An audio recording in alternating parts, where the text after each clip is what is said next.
Pipila ka mga sinina nga gikan sa ukay-ukayan ang gipanglabay lang sa kalsada sa Cagayan de Oro City. Dugang detalye sa report ni Cyril Chavez.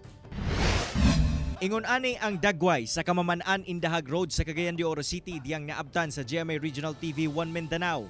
Nagkatag ang mga basura kilid sa dalan ug sagad niini sanina og sapatos nga dili na mapuslan nga gipanglabay. Nagtapon og nakini sa dalan nga adunay dili maayong baho sa mong lugar. Ana usab ang pipila ka mga water drinking bottles nga giapil paglabay.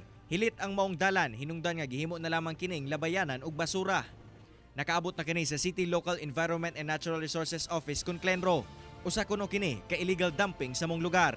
Ang nabilin siya, no? Kaya posible mong nga na mga naapil dia og labay nga mga resibo, no? Sa mga tindahan baka nga yang gipalitan nga may apelyido or mismo ila pa tindahan. Samtang gibutyag sa Klenro nga hinay-hinay na kuno nilang nasulbad ang backlog sa pagkolekta og basura sa mga barangay.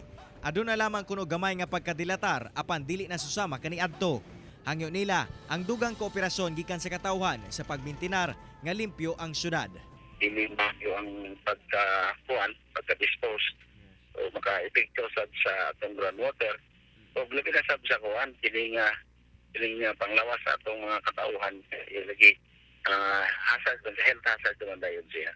Kauban si Makoy Sempron sa kamera. Ako, si Cyril Chavez para sa 1 Mindanao.